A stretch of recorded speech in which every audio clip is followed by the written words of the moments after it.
Hi everyone, it's Sloan Rhodes with your Spiritual Self-Mastery class for the week of July 15th, 2018. I hope everyone's doing well. Today I'm going to be drawing one card from the Magical Unicorns by Doreen Virtue as the overarching theme for the week. Just seemed like a fun deck to choose today. And then I'm choosing from the Tarot of the New Vision 3 cards so we can look at what's going on behind the scenes based on the ego, the heart, and what we can look forward to regardless. So, if you are new to this class, we work on identifying the ego, the egoic energies, as well as the heart-centered energies, so that you can recognize them more easily when they come into your lives in terms of the ego specifically, because the ego has a lot of weight and the ability to distract us from more joy, more peace, more happiness that comes with dropping into the heart space.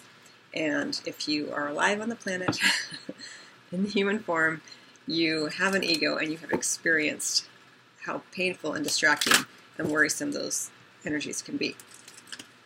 So let's go ahead and get started. Because the reason I do this work, and I'm drawn to this work, is because not only has the ego run amok in my own life, as I've expanded and awakened more, but as you expand and as you awaken, the ego often comes in very strongly. Because it tries to keep us in a familiar pattern of fear and anxiety. And so one of the things I've noticed with myself, with my own clients, with my loved ones, is that whenever there is an awakening, an opening, and a desire to create change that feels more in alignment with what we are perceiving as our sense of purpose in the world, the egoic energies can come in very, very strongly, and they feel very, very real, and usually cause us to contract more right at a pivotal moment when we are being asked to expand outward more. So this is why, one of the reasons I'll say, that I'm interested in this work and helping others to identify it, the ego and the heart energies, so that you have less suffering and you can move into joy and happiness more easily, more often. So let's just go ahead and get started.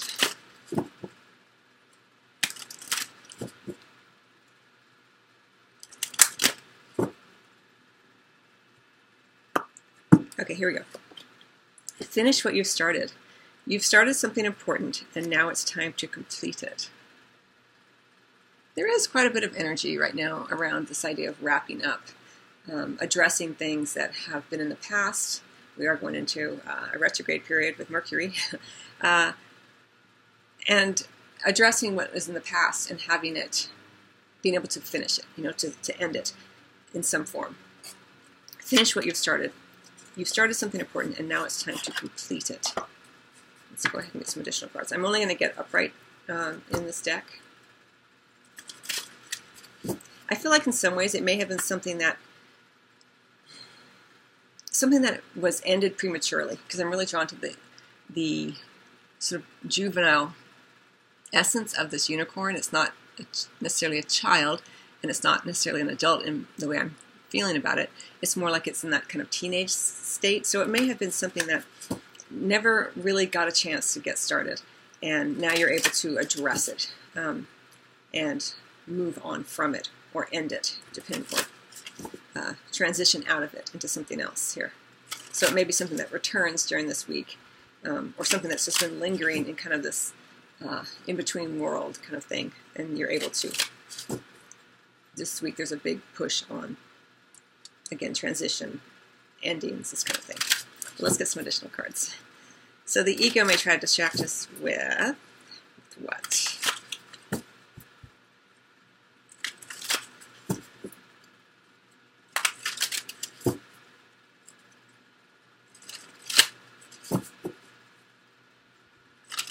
And this is for all astrological signs.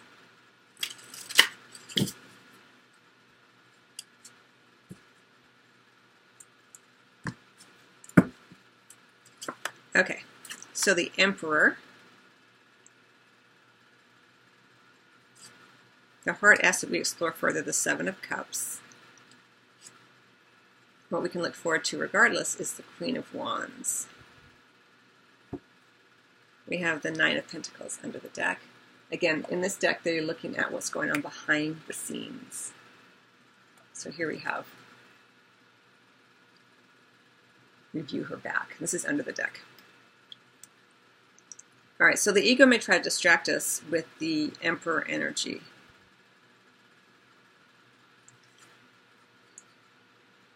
Now again, we're looking at behind the throne. And I'm really drawn to the turtle and the fact that we have a number 7. And if you watched or listened to the reading last week, just a reminder that all readings are available on the podcast, on the audio podcast, so you can listen to them as well as watch them here on the YouTube channel. And so anyway, so I'm drawn to what we talked about last week, or what I talked about last week, which was the idea of 7 and the seeming delays and the mysticality of the number 7. That's what the heart is asking we explore further. And so I'm thinking about it because of this turtle, this tortoise, and the idea of, the tortoise being very slow-moving energy in terms of the egoic energy's focus. So I feel like the ego may try to distract us once again with how slowly things seem to be moving and how immovable an individual may seem, that there may be some blockage and you can't quite get through. And it's almost like you want to give up, like the turtle or the tortoise is just like almost like he or she's just turned around going, you know what, I can't, this structure is immovable. So it may be that this week, as the egoic energy comes in the form of this tortoise, this facade that is seemingly impermeable, this huge obstacle, or an individual showing up as someone who has turned their back, they don't seem to be reachable, and the ego may try to distract you with this, like, I can never break through. This person's never going to budge an inch. Now, whenever the ego can keep us in this state of someone else or something else holding power over us, over our sense of peace and serenity, then the ego has top billing. The ego is, is running the show. So remind yourself that what appears to be an obstacle is just that. It appears to be. I mean, there's room around, but the tortoise is kind of like saying, nope, can't get through. And I will say it this way because it's showing up as I view it through the screen here, that the tortoise may also be guarding someone who's not quite ready. You can kind of see it like that way, like he's facing, protecting from the back. So it may be that if there's an individual involved, this individual needs more time. They're just not quite ready. Slow-moving energy. So going back to the message, regardless of whether the tortoise is trying to protect an individual or the tortoise is just giving up on an individual, same energy. Somehow, someone or something holds our sense of peace and happiness and serenity instead of us holding it for ourselves. So that's how the ego may try to distract us. Here you are wanting to finish things up. Finish what you started. All right, I'm ready. And now I got to wait for someone else. And this person's not giving me the joy, by engaging with me, possibly in some way. Or they won't budge. And now what am I supposed to do, So there's this idea of giving up. But remember that giving up in terms of a spiritual perspective is one of the ways in which surrender may feel. Sometimes we think of giving up as defeat, but you can, that's more of an egoic energy. But when you think about surrendering, being allowing, that is a version of what we would call surrender in some ways. It doesn't always feel good. It's a different kind of energy because it's more in the ego, in the egoic energy, in the ego. So what I'm trying to say here is what may feel like an obstacle is just another opportunity to surrender, to allow things to be as they are without the fear and the worry that somehow if they don't connect with me, or if they don't do something, if they don't turn around, if this emperor energy doesn't turn around and face me, that I can never find my peace and my happiness and my joy. This is not true. You can find peace, joy, and happiness and serenity right here and right now. You take a breath, remembering that all things are possible, and that person doesn't hold anything for you. You hold it for yourself. They reflect back aspects of yourself that you're here to work on. So no one ever holds that for you. It's just our ego identifies it as something outside of ourselves is holding that, and therefore we're missing it. So a lot of really deep lessons in that. I hope I said it as articulately as I wanted to. I'm hoping I'm passing it on in a way that can be heard. Now, what the heart asks that we explore further, based on this finish what you've started energy, is the Seven of Cups. So, we also have Imagine. So these two go together, as I feel it. We have Imagine under the deck. What would you see, feel, think, hear, and what would you see, feel, think, and hear if your wish came true? So this idea of imagination at play. And then we have here, which is, the Seven of Cups, which is has a strong Neptunian influence of fantasy. Your heart asks that you explore further. Here we are seeing it from behind the scenes, as it, more traditional Rider-Waite-Smith deck, you would see it from behind here, but here we see it face on, and we see that there are people who are worried. What's he going to do? It's depicted here as a male. But the heart asks that you explore further, rather than worry, like, is he going to make a decision? Maybe it's this individual. Again, it's a he, but it could be anyone who sort of holds a divine masculine energy or anything. And the heart says, but rather than worry, is he going to make a decision, or she, or whatever, or am I ever going to make a decision? This could just as easily be you, feeling very stubborn and unable to budge for whatever reason during this particular week. The heart says, how fun to have all these options. Imagine what it would look like if I chose this or I chose that, without the fear, without the judgment and the self-judgment that I would do it wrong if I picked one thing over another, or that they would be wrong if they picked one thing over another. Play. The heart says play in this energy. Imagine. What would you see, feel, think, or hear if your wish came true? What would you see, hear, feel, or think if you chose this option or that option or this option? Knowing that life is a continual array of options. Should I go left? Should I go right? Should I go straight? Should paper or plastic? This whole thing. And rather than be like, oh, sometimes it can feel overwhelming to the ego. But the heart says, oh, how interesting. What will it be like if I choose this today and tomorrow I choose this one? There's no right or wrong in terms of spiritual understanding. So you can play in it more. Imagine. This is what the heart says. What would it feel like to make choices without the heavy self-judgment that somehow you made the right one or the wrong one? Either way, if you made the right one, the inference is that there was a wrong one. And if you made the wrong one, the inference is that somehow you made a mistake and therefore you're less than. So this is how self-judgment comes in and drives us crazy. And the heart says, let's explore.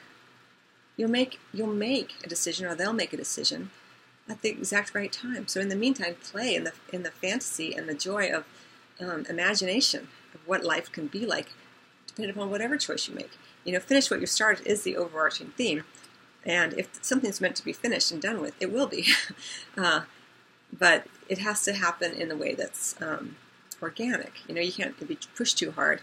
Here we have this egoic energy of someone maybe trying to push something too quickly, or push someone, and that creates situations where decisions are made that weren't quite ready to be made, and then many times what occurs is there's resentment or feelings of manipulation, like, oh, you forced me to make a decision too soon, this kind of thing. Wow, okay.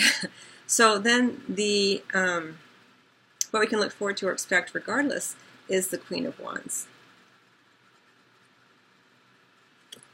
So it could be a fire sign involved, Aries, Leo, or Sagittarius in your life, or you. But it's also an energy of friendship, someone who has your back, someone who is very inspirational, charismatic, a leader, right? But what we're seeing is behind the scenes of this individual. Remember that even though the Queen of Wands individual likes to be in the forefront, behind her are loving individuals who support her. So many times we look at women who are in charge and we think, wow, they're such amazing leaders, or I wish I could be more like her, more confident. The Queen of Wands is an extremely confident individual.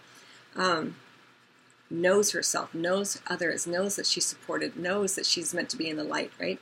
But behind her, many times we think, oh, she's got all that going on. But of course, there are people behind her who love her and support her. And remember that this Queen of Wands individual also leads because she wants to protect and support others. And behind her are these two beautiful women. And a woman with what looks to be a child here, or a younger woman. And there's a basket of fruit. So this is something that we can look forward to throughout the week. How do we hold this energy, and how do we support others who can be in the spotlight? Knowing that we are doing our job as well. We are nurturing the youth. We are nourishing others. Not everyone can be center stage all the time. And we often move in and out of these roles. And, during this week, especially we have this idea of finish what you've started. And then we have the underlying energy of the Queen of Wands. It's okay sometimes to let someone else be in the spotlight while we are behind the scenes making sure everything works fine. Finish what you've started. Well, sometimes finishing what you started is taking care of the smaller details behind the big show, so to speak, of life.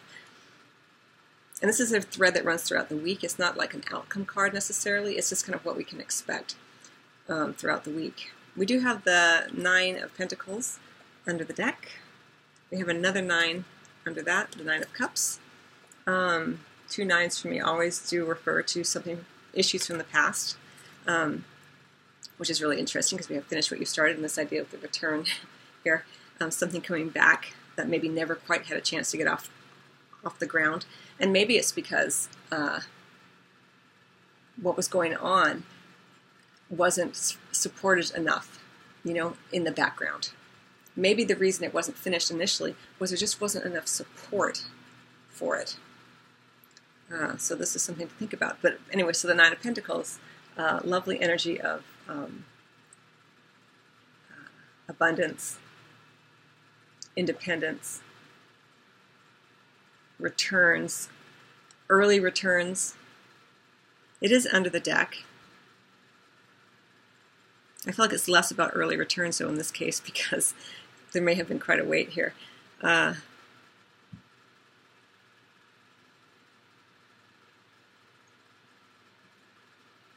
We see here with the 9 of Pentacles under the deck that she has her garden, and she's very abundant here. But she's also looking towards others, and she has her falcon here. So she's wanted to communicate with others.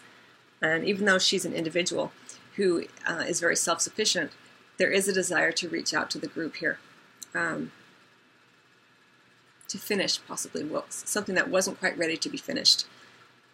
So such interesting energy. I hope that it makes sense in the way that I've discussed it. It's kind of fun working with cards that I don't work with that often because it does give me a different perspective on things. But anyway, I hope that you find that interesting and can identify that egoic energy in your own lives as well as a heart-centered energy, and you can play with it more and identify it more quickly so that you can drop into the heart space more and have a more peaceful experience during the week.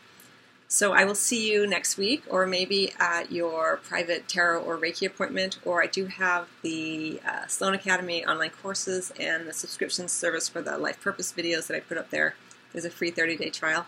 And I will be doing the love readings at the end of July, as well as the 3-month Life Purpose readings at the end of July as well. All right, much love to you. Hope you have a good week.